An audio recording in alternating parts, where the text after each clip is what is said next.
साम्राज्य को घुटनों पर ला दिया। जी हाँ, हम बात कर रहे हैं मोहनदास करमचंद गांधी की। मोहनदास करमचंद गांधी का जन्म 2 अक्टूबर 1859 को पोरबंदर, गुजरात में हुआ था। उनके पिता करमचंद गांधी पोरबंदर के दीवान थे और माता पुतलीबाई धार्मिक विचारों वाली महिला थीं। बालक गांधी पर मां के धार्मिक संस्कारों और सत्यवादिता का गहरा प्रभाव पड़ा। गांधी जी ने अपनी प्रारंभिक शिक्षा पोरबंदर और राजकोट में प्राप्त की। वे एक औसत छात्र थे, लेकिन ईमानदार और अनुशासित। 13 वर्ष की आयु में उनकी शादी कस्तूरबा से कर दी गई थी। 1888 में गांधी जी कानून की पढ़ाई के लिए इंग्लैंड चले गए।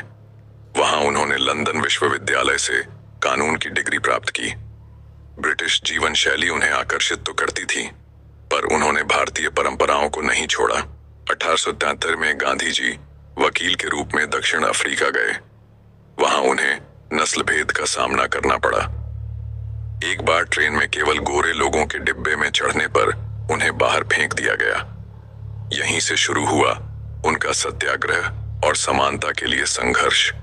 दक्षिण अफ्रीका में गांधी जी ने सत्याग्रह की नींव रखी, एक अहिंसक आंदोलन जो अन्याय के खिलाफ शांतिपूर्ण विरोध का प्रतीक बना।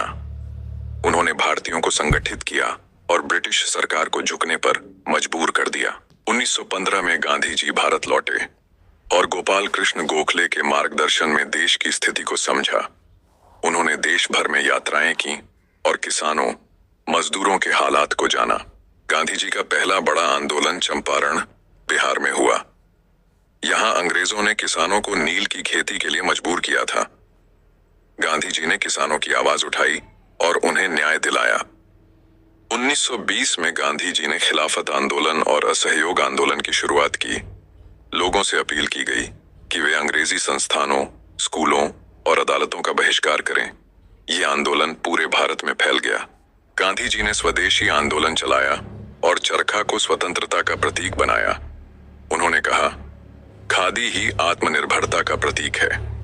लोगों ने विदेशी कपड़ों की होली जलाई और खादी अपनाई। 1930 में गांधी जी ने डांडी यात्रा के माध्यम से नमक कानून का विरोध किया। उन्होंने 78 अनुयायियों के साथ 240 मील की यात्रा कर समुद्र से नमक बनाया। यह ब्रिटिश सत्ता के खिलाफ एक बड़ा जन आंदोलन बन गया। अपने आंदोलनों के कारण गांधी जी को कई बार जेल जाना पड़ा, लेकिन उन्होंने कभी हिंसा का सहारा नहीं लिया। उनका हर आंदोलन संयम, त्याग और नैतिकता पर आधारित था। 1942 में गांधी जी ने भारत छोड़ो आंदोलन की घोषणा की। अंग्रेजों भारत छोड़ो, यह उनका सबसे निर्णायक आंदोलन था। गांधी जी सादगी, सत्य और अहिंसा के प्रतीक थे। वे स्वयं खाना बनाते, साफ सफाई करते और चरखा कातते थे। उन्होंने जातिवाद का विरोध किया और हरिजन सेवा को अपनाया। 1947 में भारत आजाद तो हुआ, लेकिन देश का विभाजन गांधी जी के लिए पीड़ादायक था।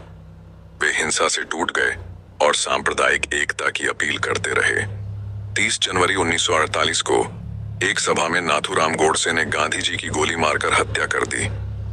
गांधी जी के अंतिम शब्द थे, हे राम। पूरा देश शोक में डूब गया। गांधी जी सिर्फ एक व्यक्ति नहीं, बल्कि एक विचारधारा बन गए। उनकी अहिंसा और सत्य की नीति को Nelson Mandela, Martin Luther king junior जैसे नेताओं ने अपनाया।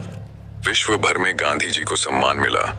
उनके जन्म दिवस को अंतर्राष्ट्रीय अहिंसा दिवस घोषित किया गया है। गांधी जी को भारत में राष्ट्रपिता कहा जाता है। पंडित नेहरू ने कहा था, हमारा प्रकाश चला गया, लेकिन उसका मार्ग अब भी प्रकाशित है। आप वह बदलाव बनिए जो आप दुनिया में देखना चाहते हैं। अहिंसा परम धर्म है। कमजोर कभी माफ नहीं कर सकते। क्षमा करना बहादुरों का काम है। गांधी जी की शिक्षाएं आज भी युवाओं को प्रेरणा देती हैं। सत्य, सेवा और आत्मसंयम को अगर अपनाया जाए तो जीवन में बड़ा परिवर्तन संभव है। गांधी 1982 ऑस्कर विजेता फिल्म लागे राहो मुन्ना भाई 2006 गांधीगिरी को लोकप्रिय बनाया। दिल्ली में बिरला भवन को अब गांधी स्मृति बना दिया गया है, जहां उनकी अंतिम सांसें थीं। यहां आज भी उनका चश्मा, चरखा और पुस्तकें सुरक्षित हैं। हालांकि गांधी जी शारीरिक रूप से नहीं हैं, लेकिन उनके विचार, उनकी शिक्षाएं और उनके आदर्श आज भी जीवित हैं।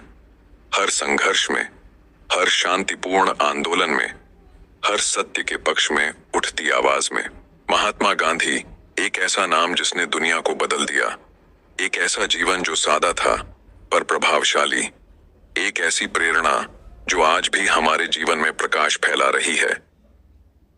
यह सिर्फ एक तारीख नहीं, यह एक स्मृति है, एक भावना है, एक अमर संकल्प है। आज हम उस महात्मा को याद कर रहे हैं जिन्होंने हमें बताया कि बिना हथियार उठाए भी सबसे बड़ी शक्ति को झुकाया जा सकता है। आज हम उस बापू को नमन कर रहे हैं जिन्होंने हमें सिर्फ आजादी नहीं दी बल्कि जीने का सलीका सिखाया। जरा सोचिए, एक साधारण सा दिखने वाला आदमी जिसने अपने पूरे जीवन को एक प्रयोगशाला बना दिया, सत्य ही जिसका प्रयोग था और अहिंसा ही जिसका विज्ञान। उन्होंने धोती पहनी क्योंकि हमारे देश के करोड़ों लोग यही पहनते थे।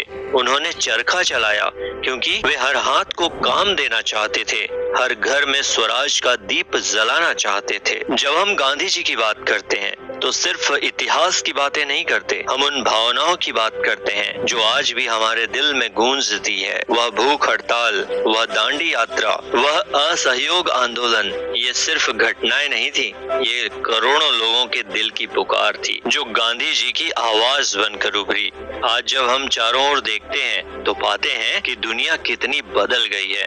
रफ्तार है, चमक है, लेकिन कहीं ना कहीं कुछ खो गया है। वह संतोष, वह शांति, वह मानवीय संबंध, क्या हम उन्हें पीछे छोड़ते जा रहे हैं? ऐसे में गांधी जी और भी प्रासंगिक हो जाते हैं। उनकी सादगी का संदेश हमें बताता है कि खुशियां बाहरी चीजों में नहीं, हमारे अंदर है। उनका अहिंसा का पाठ हमें सिखाता है कि नफरत से नफरत नहीं मिटती, प्रेम से ही प्रेम बढ़ता है। एक बार गांधी जी ने कहा था, मेरी जिंदगी ही मेरा संदेश है, और सचमुच उनकी जिंदगी एक खुली किताब थी जिसमें हर पन्ना हमें इंसानियत, ईमानदारी और निडरता का पाठ पढ़ाता है। उन्होंने कभी हार नहीं मानी, भले ही रास्ते कितने भी मुश्किल क्यों ना हो। आज जब समाज में कटुता बढ़ती दिखती है, जब छोटी छोटी बातों पर एक दूसरे से दूर हो जाते हैं, तब हमें गांधी जी को याद करना चाहिए। उन्होंने हमें सिखाया कि मतभेद हो सकते हैं लेकिन मनभेद नहीं होने चाहिए। उन्होंने हमें सर्वधर्म समभाव का पाठ पढ़ाया,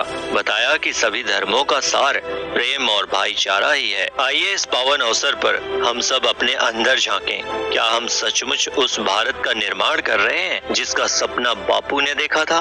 क्या हम उनके दिखाए रास्ते पर चल रहे हैं? अगर नहीं तो यह समय है संकल्प लेने का।